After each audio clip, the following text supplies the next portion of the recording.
Nggak ada?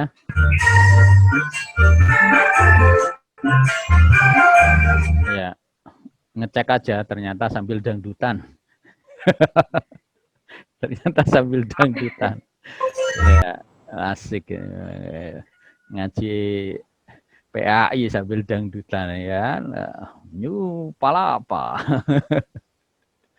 Oke, baik teman-teman sekalian, kita lanjutkan uh, ke screen ya. Silahkan untuk dilihat, izin saya untuk ke screen.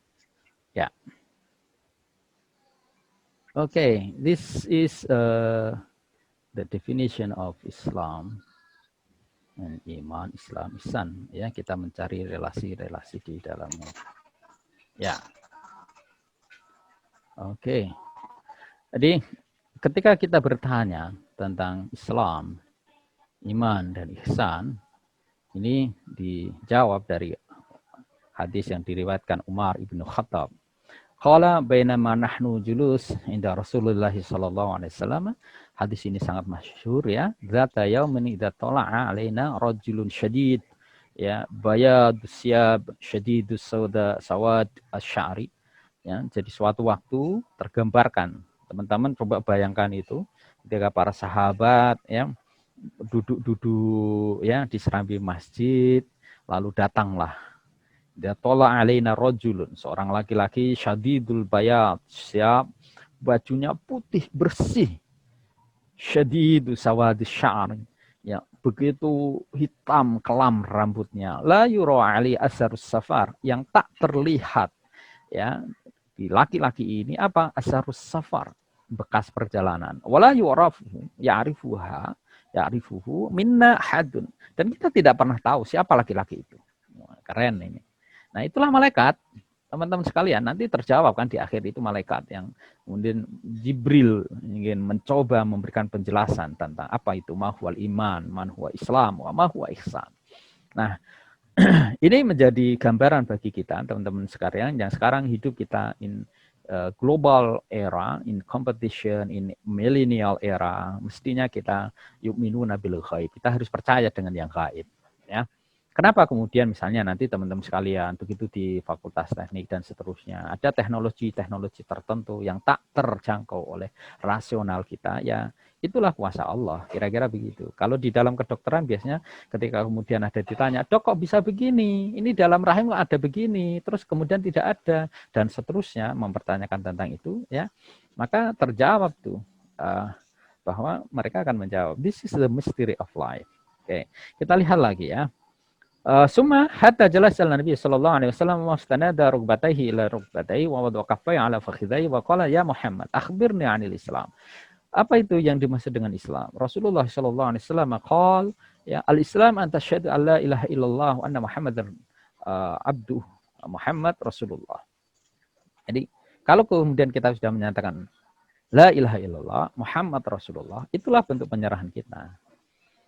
Dan jangan mudah mengkafirkan orang yang sudah mengatakan asyhadu alla ilaha illallah. Gara-gara maaf misalnya, ya orang tersebut karena persoalan ekonomi, ya lalu dia ngamen, lalu dia kemudian dengan keterbatasan keilmuannya dia menjual hal-hal yang kadang tidak baik di mata masyarakat. Kok kamu jualan jangkrik, jualan macam-macam itu ya.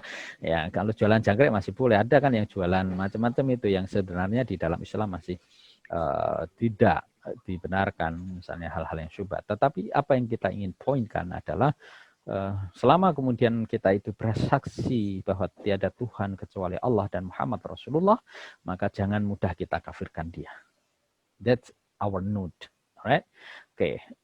The second is what to keep as-shalah. Ya. Engkau mendirikan sholat. Bahasanya di sini teman-teman sekalian ini tuqimus shalah. Laisa a'malis shalah. Artinya apa? Tuqim. Dan ini yang kemudian tadi Mas Bustanil ya, jawaban terhadap dia itu habis sholat kok nyuri sandal dan HP. Dilala CCTV di masjid pas mati. Itu. Itu tidak mendirikan sholat. Artinya apa? Ada runtutan secara sistemik. Begitu kita sholat, maka pas kita sholat juga mendapatkan bias dari fadilah sholat itu. Kalau memang sholat, ngapain Anda kita Ya, misalnya some cases lalu mencuri. Gitu. Nah, ini persoalan. Artinya tidak tuqimus shalah. Dan ini insya Allah ya, someday kita explore lebih dalam lagi.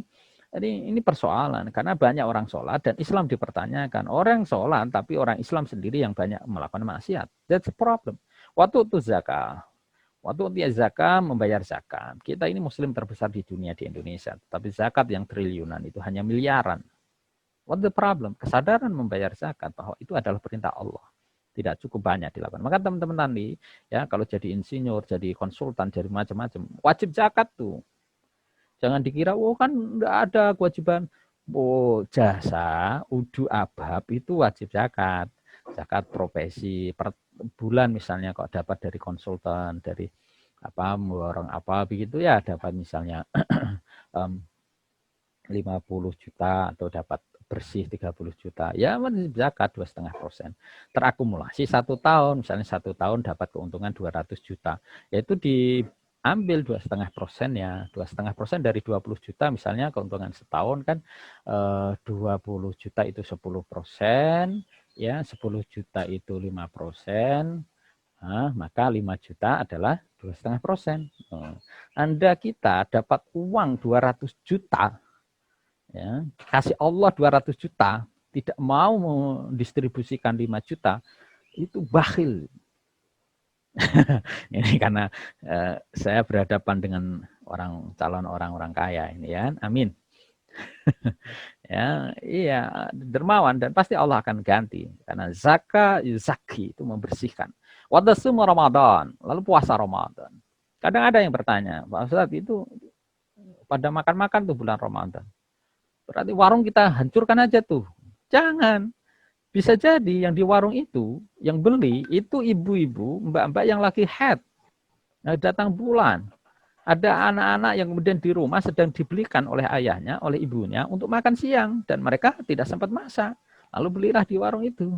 Atau bisa jadi yang sedang marung itu adalah orang musafir. Ada orang yang sedang sakit. Wa in kuntum maridun ala safarin fa'iddatun min ayyamin ukhar. Nah, ini kadang tidak dipahami sehingga kemudian Islam dikenal dengan sapu habis bulan Ramadan dan lain sebagainya. Nah, kalau kafe-kafe sih tidak masalah ya kan. Tapi kalau kemudian warung harus ditutup semua, lupa itu bahwa Islam itu agama yang damai, ada penjelasan agama tertentu. Wa tahujjul baita in istata'ta ilaihi sabila. Ini yang kemudian haji ya. Ketika kemudian teman-teman sekalian kita mencoba untuk memahami ini semua sebagai bagian dari kerangka Islam. Kalau kita ngakunya orang Islam, ya jalankan 5 ini. Gitu. Mulai sekarang teman-teman ya, misalnya ke kiriman bulanan dari rumah, ditabung aja. Misalnya Mbak Dwi atau Mbak Ananda, per bulan nanti misalnya setelah COVID berlalu dikasih uang kiriman 700 ya, 50 misalnya, sisipkan 50 atau 100-nya. Ya, yang kemudian 600 atau 650 tadi sudah dipakai untuk kebutuhan sehari-hari dan lain sebagainya. Untuk apa? Untuk nabung haji. Per bulan nabung 100. Itu bagian dari kita niatkan. Kan haji sekarang udah 27 tahun kan kalau kemudian kita daftar tahun ini. Nah, itu kita harus berpikir sebagai orang Islam mesti memiliki kesadaran menjalankan rukun Islam tadi itu. Oke. Good. Kita lanjutkan ya di screen-nya. Alright, good. Oke. Nah, qala fa akhbiruna 'anil iman. Malaikat Jibril tadi itu lalu nanya kepada Rasul. Ya, tanpa diketahui kalau itu malaikat. Antu minabillah wa malaikatihi wa kutubihi wa rasulihi wal yaumil akhir wa tu'minu bil qadar khairihi wa syarrihi. Jadi kalau misalnya Mas Maulana, maaf misalnya, kemarin mau daftar di mana Mas Maulana? Kalau boleh saya tanya. Undip, Pak. Undip. Fakultas apa? Teknik? Enggak sih, psikologi. Psikologi. Dan tidak diterima? Oh iya, kalau masuk sini berarti gitu sih. Oke, misalnya seperti itu. Lain misalnya Mbak Dwi, kemarin daftar mana? Undip juga, Pak. Fakultas? Fakultas Teknik. Teknik, oke. Misalnya ini ya, just example. Nah, karena agama hadir untuk memberikan ketentraman. Contoh ini, just example. Oke, misalnya begini, Mbak April ya sama Mas ya Mas Maulana ya. Jadi antuk minu bil qadr khairi wa syarrihi. Mas Maulana, Mas Mbak Dwi masuk ke teknik atau masuk di Unisula itu memang iradah Allah, qadarnya Allah. Jadi harus diimani. Nah kalau begitu apa? Ya harus move on misalnya. Tidak membayangkan, wah andikan saya diundi dan seterusnya. Dan saya sebagai pengalaman pernah merasakan itu.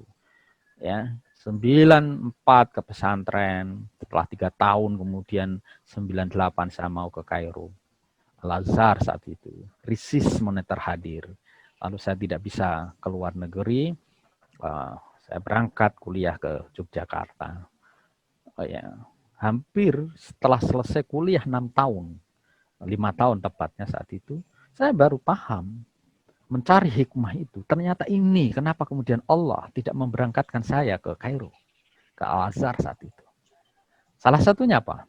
Begitu banyak teman yang berangkat 98, tahun 99 banyak yang dipulangkan melalui pesawat haji karena krisis yang sangat berkepanjangan. Dan begitu pun juga perkuliahan yang ada di Kairo saat itu, ya kita dapatkan bahasa Arab dan lain sebagainya. Tetapi alhamdulillah, begitu 5 tahun berkuliah di Jogja, yang seakan saat itu saya tidak mau terima kalau saya kuliah di Jogja, lalu mendapatkan banyak hikmah. Jejaring-jejaring yang kemudian kita butuhkan sekarang ini justru lahir ketika kemudian kita bersinggungan, berinteraksi yang ada di Jogja. Dan seterusnya. Baik dari hubungan yang di UGM, lalu kemudian di UIN, dan lain sebagainya. Nah, ini menjadi refleksi. Ya, jadi misalnya Mas Maulana, Mbak Dwi, dan mungkin yang lainnya.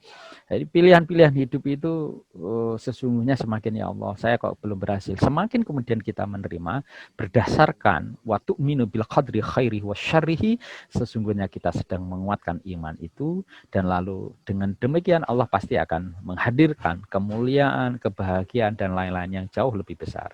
Nah, ini kalau kemudian kita mengkaji dari pendidikan ini, betapa kemudian kita harus mengimani itu semua. Dan kisah selanjutnya ada lagi nanti ya someday.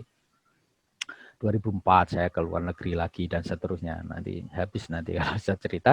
Oke, kita finishkan hadis ini dan kalau sudah jam berapa ini? Ya, 5 menit lagi ya kita sudahi. Wal yaumil akhir qala sadaqta qala fa akhbiruni 'anil ihsan.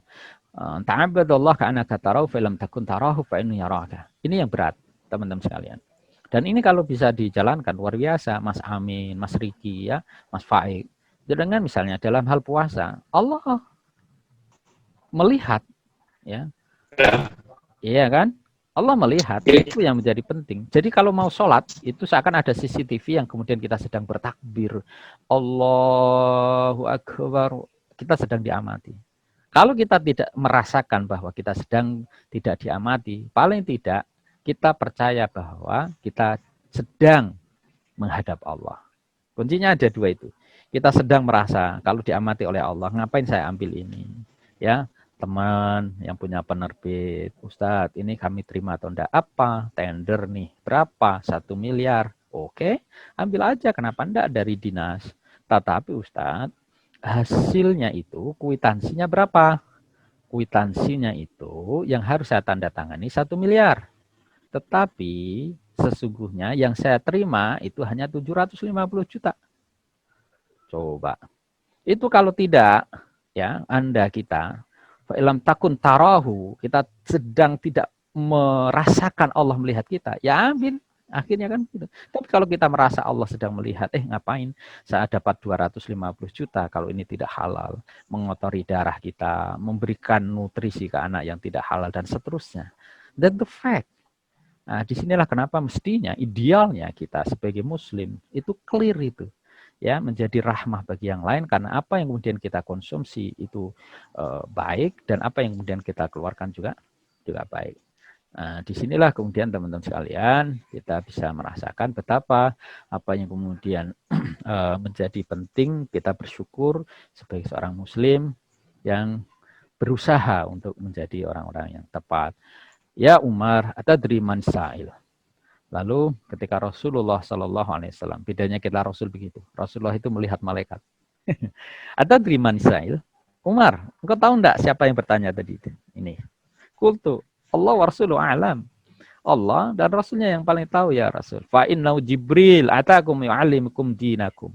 Dia adalah malaikat Jibril yang menghadirkan kalian, yang mengajarkan kepada kalian dinukum agamamu, yakni Islam, dan menjelaskan tentang apa itu iman dan apa yang kemudian engkau nyatakan sebagai ihsan, ya. Disinilah kenapa kemudian wala man aslama wajhu lillah wa huwa muhsin falahu ajruhu inda rabbih wala khaufun alaihim walam yahzanun. Nah, saya mengajarkan begini teman sekalian. Mari kita berusaha untuk menjadi yang dicintai oleh Allah. Kalau kemudian kita Mas Rizky, ya Mbak Elsa, lalu di situ ada Mas Firlan dan lain sebagainya. Kalau kemudian kita ini bisa pada taraf yang agak naik sedikit, ya tadi ihsan. Fala khaufun alaihim walam yahzanun. Insya Allah rasa takut, rasa khawatir, Pak, nanti masa depan saya seperti apa? Enggak usah terlalu khawatir. Teman-teman sekarang ini kuliah dengan baik. Waktunya sholat dengan tepat. Waktunya puasa sunnah dengan baik. Membantu sesama dengan baik. Kalau tidak punya harta, wajah itu bi'amwalikum anfusakum. Bantu ya dengan yang baik. Nah, maka itu menjadi hal yang positif. Positif. Jadi kalau teman-teman sekalian misalnya daripada mengeluh dan lain sebagainya, usahakan yang laki jamaah di masjid, positif energinya. Yang perempuan jaga juga sholatnya, ada azan, yuk mulai langsung di sana. Kenapa? Karena kita tuqimus sholat, ya, dengan qadar, ya, kehendak Allah kita terima, ya, karena sesungguhnya kita tidak tahu apa yang terbaik untuk kita. Bahkan termasuk nyun sewu, ya. Perhatikan kata-kata saya.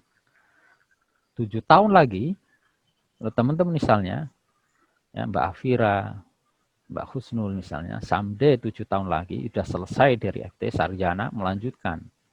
Ya kan, misalnya kuliahan di Belanda misalnya, lanjut magister di sana. Lalu dapat jodoh. Itu tidak orang yang kita inginkan.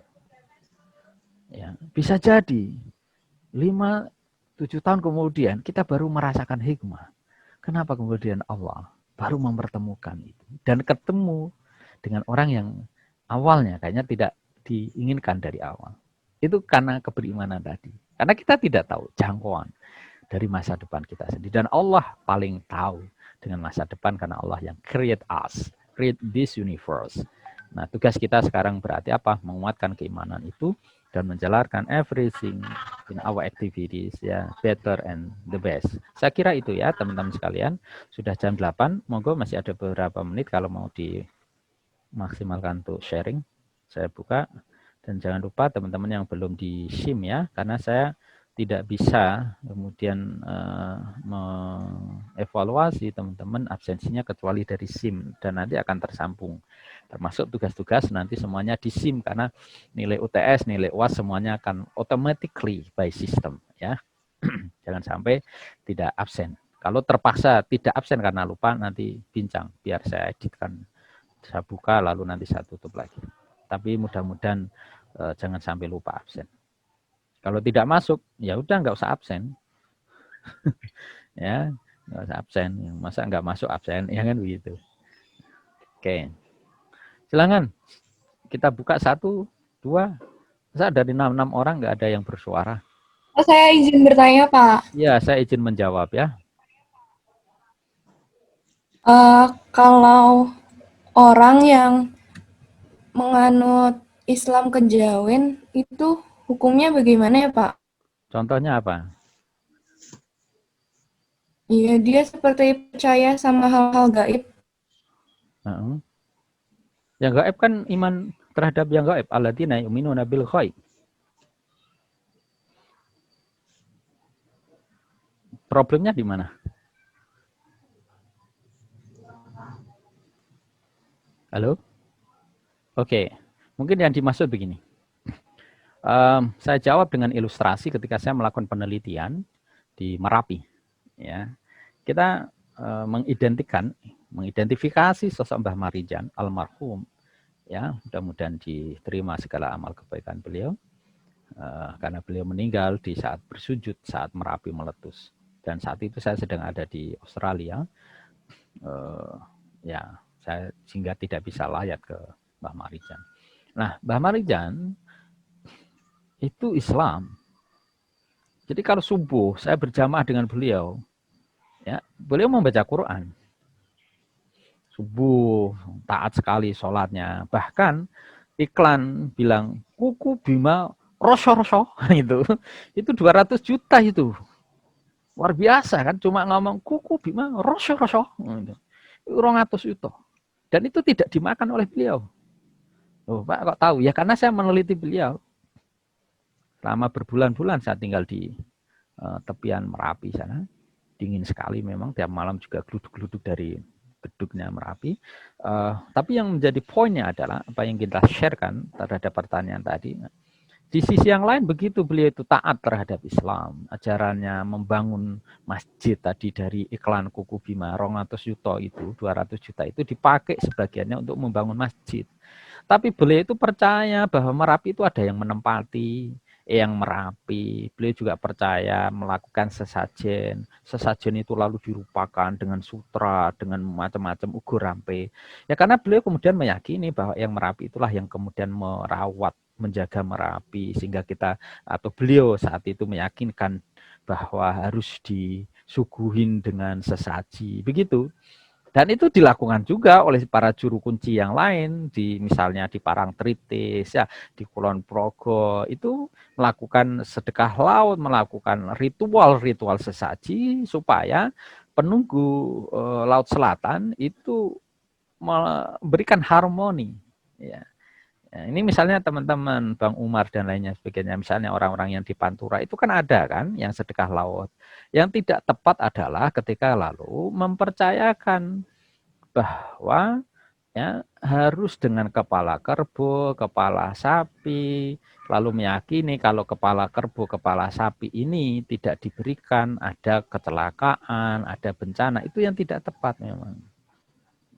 Itulah hadir kenapa kemudian ada dialog antara tradisi, budaya, dan agama. Dan itu sejak dahulu kala.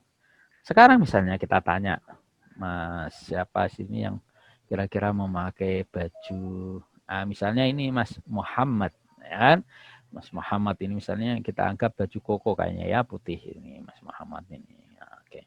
Nah, ini baju koko nih, misalnya, atau baju yang saya pakai. Nah, baju koko yang seperti ini Islami kan? Identitas Islami di kita. Oke? Tapi pertanyaannya, apakah benar bahwa identitas Islam ini hadir di Arab Saudi? Enggak kan? Arab Saudi memakainya apa? Jubah. Lalu orang mengatakan bahwa kalau mau sunahan pakailah jubah. Tapi rupa orang-orang itu kalau Abu Jahal dan Abu Lahab dan abu-abu yang lain itu juga memakai jubah. Ya kan? Artinya apa? Disitulah ada fashion based on the culture of Arab. Dan kemudian ada agama yang hadir karena perilaku Rasulullah itu memakai jubah. Yang beda adalah ketika ajaran Islam yang terbawa melalui ilustrasi perilaku Rasulullah, Rasulullah tabassum, Abu Jahal penuh kebencian, Rasulullah penuh kasih sayang, Abu Jahal penuh kebencian, dan seterusnya. Itu yang membedakan. Nah, sekarang bagaimana kemudian kita misalnya hidup berdampingan dengan budaya dan agama di dalam konteks keindonesiaan, ya, terus klaim kebenaran, klaim itu tidak harus kita sampaikan langsung. Sebagai seorang peneliti, misalnya ketika di Merapi, ya saya membedakan ini perilaku Mbah Marijan sebagai satu kesatuan yang harus diteliti. Tapi di sisi yang lain kita menjaga supaya tidak kemudian menjustis bahwa Mbah Marijan melakukan kesyirikan karena melakukan sesajen dan sebagainya. Ya, tadi harus kemudian kita pilah. Begitu orang ini mengajarkan atau menjalankan syahadah, sholat, nah dia Muslim. Tapi kalau kemudian dia sedang menjalankan hal yang lain, sukanya misuh, ya misuh tangan, misuh muka dan sebagainya, dia sedang melakukan kefasikan. Itu aja.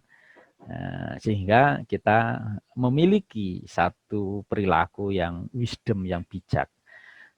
Tidak lalu mudah mengatakan dia kafir, dia syirik, musyrik, dia fasik, dia kafir, murtad, dan lain sebagainya. Tanpa kemudian kita sendiri merefleksikan, bisa jadi kita sendiri yang kemudian masih banyak kemusyrikan di dalam diri sendiri. Contohnya apa? Mbak Yasinta, the first time when you are wake up, ketika Mbak Yasinta bangun tidur, atau Mas Leo ya bangun tidur, kira-kira yang dipegang awal apa?